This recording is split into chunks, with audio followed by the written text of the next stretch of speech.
ગઈકાલના લેક્ચરમાં આપણે લોકો શું સ્ટડી કર્યું હતું એ જોઈ લો પહેલા, બરોબર છે. ગઈકાલના લેક્ચરમાં એક વર્ડ હતો ટર્મિનોલોજી. હું કાલથી મેં શરૂ કર્યું હતું કે ભાઈ ટર્મિનોલોજીસ, બરોબર છે, એટલે કે લેંગ્વેજ. જેમ કોઈ H2O is equal to water થાય છે, બરાબર, એ સાયન્સની ટર્મિનોલોજી છે. O2 is equal to oxygen થાય છે. તો આ શું છે? સાયન્સની ટર્મિનોલોજી છે. એવી જ રીતના અકાઉન્ટ્સ છે, એને પોતાની ટર્મિનોલોજી છે, બરાબર, પોતાના. તો એનો સૌથી પહેલી ટર્મિનોલોજી આવતી હતી બિઝનેસ ટ્રાન્ઝેક્શન. મેં લખાયું હતું કે ભાઈ ટ્રાન્ઝેક્શનનો મતલબ થાય છે કે exchange of goods or services between two or more persons, firms અને ઓર્ગેનાઇઝેશન. કે બે અથવા બેથી વધારે વ્યક્તિ હોય, ફર્મ હોય, ઓર્ગેનાઇઝેશન હોય, એ લોકો જે એક્સચેન્જ કરે છે ગુડ્સ અને સર્વિસીસનું. ગુડ્સ અને સર્વિસીસનું શું કરે છે? એક્સચેન્જ કરે છે. તો આ જે એક્સચેન્જ કરે છે એને કહેવામાં આવે છે ટ્રાન્ઝેક્શન. જો આ ટ્રાન્ઝેક્શન છે એને આપણે માપવામાં આવે, મેઝર્ડ કરવામાં આવે ઇન ટર્મ્સ ઓફ મની, બરાબર છે, રૂપિયાના સંદર્ભમાં જો એને માપવામાં આવશે તો એને આપણે કહેશું બિઝનેસ ટ્રાન્ઝેક્શન, બરાબર છે. હવે આમાં ટ્રાન્ઝેક્શનના બે પ્રકાર હતા, બરાબર છે. એક હતું કેશ ટ્રાન્ઝેક્શન, બીજું હતું ક્રેડિટ ટ્રાન્ઝેક્શન. કેશ ટ્રાન્ઝેક્શનમાં કેવું હોય છે કે પેમેન્ટ છે ઇન્સ્ટન્ટ થાય છે, બરાબર છે, ઇન્સ્ટન્ટ.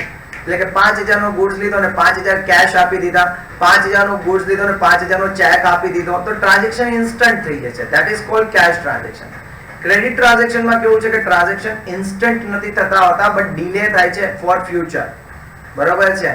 જેમ કે હું કહું કે payment is delayed four future. માનો કે તમે લોકો છે બાકી, આપણે ગુજરાતીમાં બોલતા છે કે બાકીમાં માલ લીધો, તો બાકીમાં જે માલ લઈએ છીએ, બરાબર છે, this is called credit transaction. હવે ટ્રાન્ઝેક્શનના બીજા બે પણ પ્રકાર છે, ઇકોનોમિક ટ્રાન્ઝેક્શન અને નોન ઇકોનોમિક ટ્રાન્ઝેક્શન. ઇકોનોમિક એટલે શું? કે જે ટ્રાન્ઝેક્શનમાં રૂપીઝની વાત થતી હોય, can be measured in terms of money, કે જે ટ્રાન્ઝેક્શનને તમે મનીમાં માપી શકો છો, this is called economic transactions. અને જે ટ્રાન્ઝેક્શન્સ છે જેને તમે મેઝર્સ નથી કરી શકતા રૂપીઝમાં, એને કહેવામાં આવે છે નોન ઇકોનોમિક ટ્રાન્ઝેક્શન્સ, બરોબર છે. આના એક્ઝામ્પલ છે તમારે લોકોએ ખાસ યાદ રાખવા પડશે, કારણ કે MCQ માં ઘણીવાર આવતા હોય છે કે goods received as a free sample, free sample તરીકે આપણને ગુડ્સ મળે, તો આ નોન ઇકોનોમિક ટ્રાન્ઝેક્શન છે. માનો કે બેંક ઓવરડ્રાફ્ટ છે તમે સેન્કશન કરે છે, બેંક મંજૂર કરે છે, bank overdraft, bank loan, bank છે મંજૂર કરે છે, તો એ પણ કેવું ટ્રાન્ઝેક્શન થઈ જાય છે? Non economic. માનો કે કોઈ સ્ટુડન્ટ્સ હોય, એને આપણી ફેક્ટરીની સાઇટ જોવાની આપણે પરમિશન આપીએ, તો એ પણ કેવું થઈ જાય છે? Non economic transaction. એના પછી આપણે જોયું હતું કે કેપિટલ. કેપિટલનો મતલબ શું છે? કેપિટલ એટલે કે બિઝનેસનો ઓનર છે, બિઝનેસમાં કાંઈ પણ લઈ આવે છે પર્સનલ, એને કહેવામાં આવે છે કેપિટલ, બરાબર છે. અહીંયા મેં લખ્યું છે કે owner of the business brings cash, goods and assets into business called capital. કે બિઝનેસનો ઓનર છે, બિઝનેસમાં કેશ લઈ આવે, ગુડ્સ લઈ આવે કે અસેટ્સ લઈ આવે પર્સનલ, એ બધી વસ્તુને આપણે શું કહેશું? કેપિટલ કહેશું. અહીંયા સુધી આપણે ગઈકાલે જોયું હતું, બરોબર છે. તો હું હવે એક કેપિટલનું એક્ઝામ્પલ લખાવું છું. લખો એક્ઝામ્પલ કેપિટલનું, બરોબર છે. કેપિટલનું example લખજે.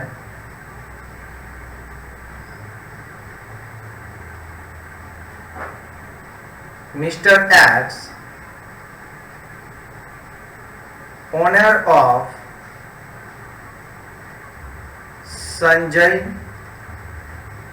Traders, brings cash rupees 50,000, goods rupees 10,000 and furniture of rupees 20,000 into business.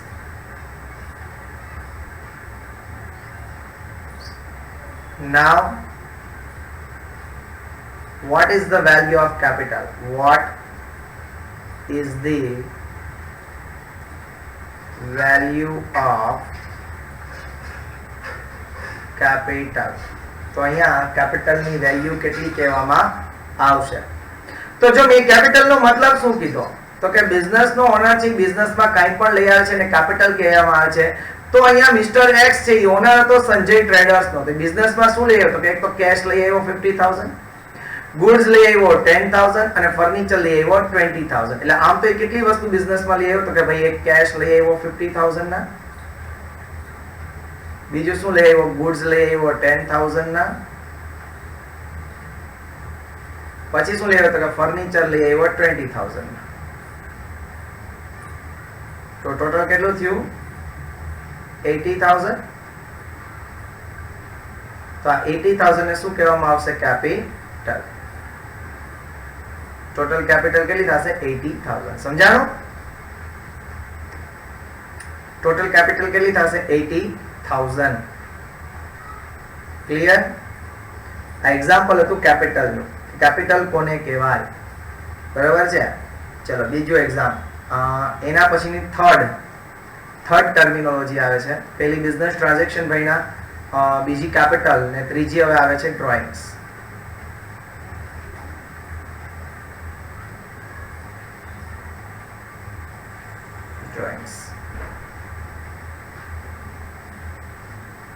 હવે જો ડ્રોઈંગ્સ નો મતલબ શું થાય છે? if owner of the business takes cash, goods, assets from business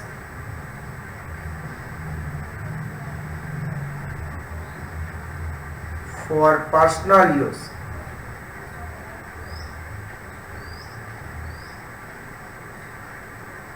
called drawings.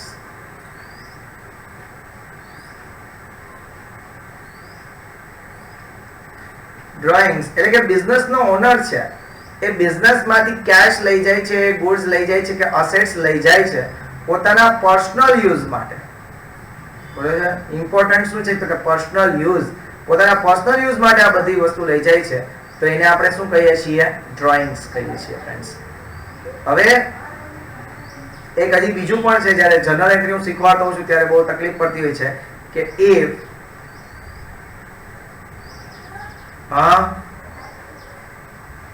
નહીં honour pays personal expenses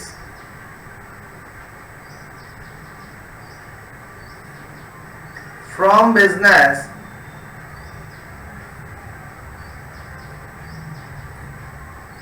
it is also called drawing. It is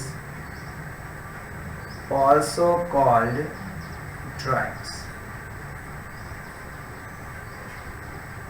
કે honour છે એ પોતાના પર્સનલ એક્સપેન્સ છે ને એ પણ જો બિઝનેસ માંથી પે કરતો હશે તો એને આપણે શું કહેશું? ડ્રોઈંગ્સ કહેશું. સમજાણું? હવે આનું એક્ઝામ્પલ આપું છું. એક્ઝામ્પલ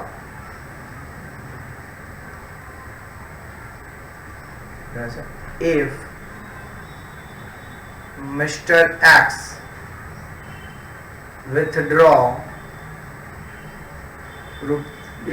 ₹5,000 cash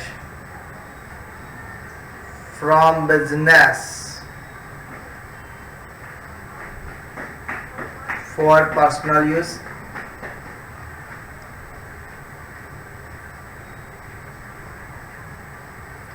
ચલો if Mr. X છે એ 5,000 રૂપિયા કેશ લઈ જાય છે પોતાના પર્સનલ યુઝ માટે બિઝનેસ માંથી, બરોબર છે? તો એ ડ્રોઈંગ છે.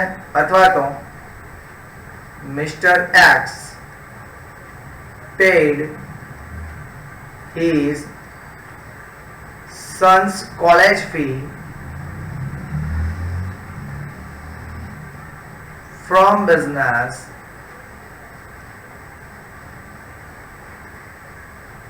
મિસ્ટર એક્સ છે પોતાના સન એટલે તો સન તો પર્સનલ જ હોય ને, બરોબર છે?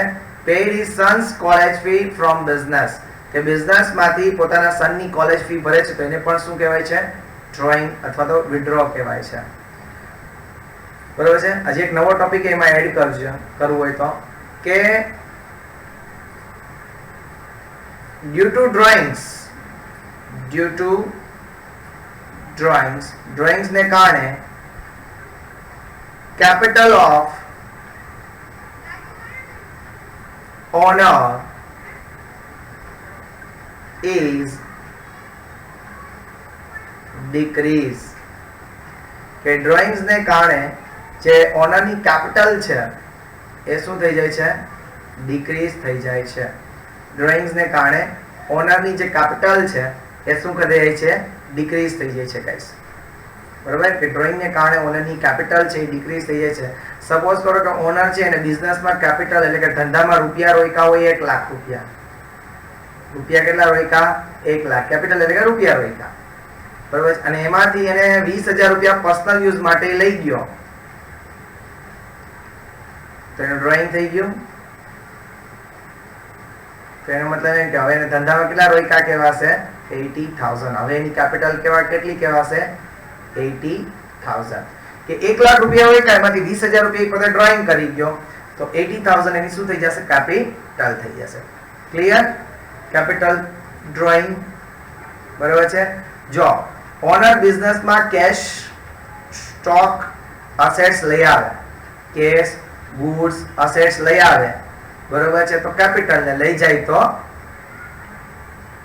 તો ડ્રોઈંગ્સ બરાબર છે ચલો એને આપણે એક ચિત્ર દ્વારા સમજી લઈએ કે આ ઓનર છે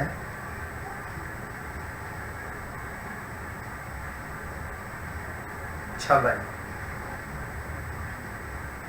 આ એનો બિઝનેસ છે બરાબર છે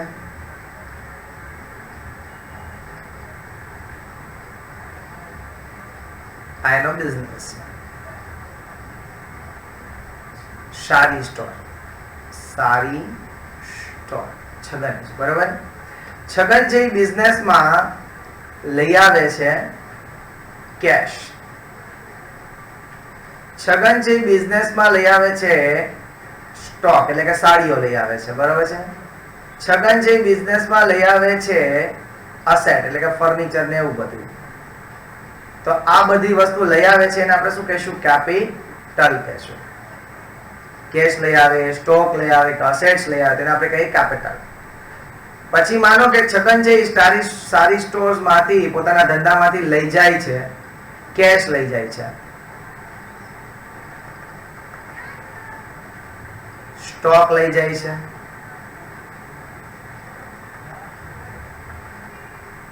અસેટ્સ લઈ જાય છે અથવા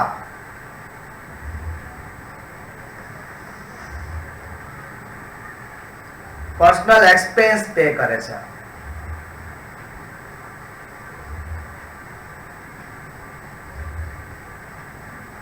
તો આને આપણે શું કહીશું ડ્રોઈંગ કહીશું શું કહીશું ડ્રોઈંગ્સ કહીશું ક્લિયર લઈ આવે તો કેપિટલ લઈ આવે તો શું થશે કેપિટલ અને લઈ જશે તો શું થશે ડ્રોઈંગ્સ ક્લિયર આ શબ્દો ચાલો એના પછીનો એકાદ ટોપિક આજે રાખીએ પછી આજે રાખશું થોડું ઓછું કરશું આજે બરોબર છે ચોથો ટોપિક ડેટર્સ જે ઇમ્પોર્ટન્ટ ટોપિક છે જે લાસ્ટ સુધી તમારે યાદ રાખવાના છે એવા ટોપિક આપણે પહેલા અત્યારે કરીએ છીએ બરોબર છે ડેટર્સ બરોબર છે ડેટર્સ એટલે કોણ થાય બરોબર છે the firm sold goods to anyone on credit. That person becomes debtors to the firm.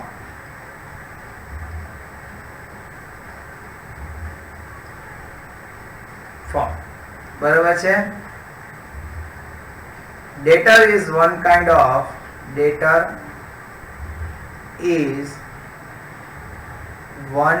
of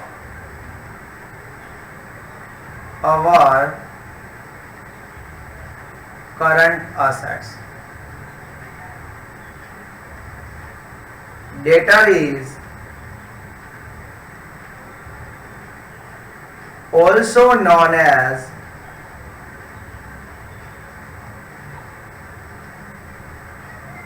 customers or receivables. જો આ બે શબ્દ છે ને 12th માં પણ બહુ કામ આવતા હોય છે. ચાલો હવે અહીંયા શું કહે છે જો સમજો. The firm sold goods to anyone on credit. Firm છે એ કોઈ પણ વ્યક્તિને બાકીમાં માલ આપે છે, બરોબર છે, તો એ વ્યક્તિ આપણા બિઝનેસનો શું બની જાય છે? ડેટર્સ બની જાય છે. એ વ્યક્તિ છે આપણા બિઝનેસનો શું બની જાય છે? ડેટર. ડેટર છે એ આપણા બિઝનેસની એક પ્રકારની કરંટ અસેટ છે. એ શું છે એ તમને લોકોને જ્યારે હું ફાઇનલ અકાઉન્ટ શીખવાડીશ ત્યારે ખબર પડશે કે ડેટર છે એ એક પ્રકારની શું છે? કરંટ અસેટ્સ છે. એના પછી ડેટર is also known as customers અથવા રિસીવેબલ. ડેટર્સને કસ્ટમર અથવા તો રિસીવેબલ ના નામે પણ ઓળખવામાં આવે છે, બરોબર છે. તો આને આપણે કહેશું ડેટર્સ. જેમ કે આપણો બિઝનેસ છે, બરોબર છે, એ કોઈ વ્યક્તિને ગુડ્સ સોલ્ડ કરે છે. કોઈ વ્યક્તિ હોય એને આ ગુડ્સ સોલ્ડ કરે, બરોબર છે, અને આ રૂપિયા છે આ લોકો એમ કે છે કે પૈસા છે એ 15 ડેઝ પછી આપી દઈશું તમને. તો આ વ્યક્તિ અત્યારે આપણા બિઝનેસનો શું બની જાય છે? ડેટર્સ. અત્યારે આ વ્યક્તિ આપણા બિઝનેસનો શું બનશે? ડેટર્સ. ક્લિયર? ચલો આજ વિડિયો છે ને આપણે આટલું જ રાખીએ છીએ, બરોબર. નેક્સ્ટ ઓલા માટે હું તમને ટાઈમ કેવડાવીશ મંડે, બરોબર. આટલું છે. એવું લાગે તો YouTube ઉપર પણ આ બે વિડીયો અવેલેબલ થઈ જશે કાલ સુધીમાં. આ બે વિડીયો છે YouTube ઉપરથી પણ જોઈ લેજો, બરોબર ને? હે હેલો, મોર્નિંગમાં મોર્નિંગમાં રાખો છો કાલે?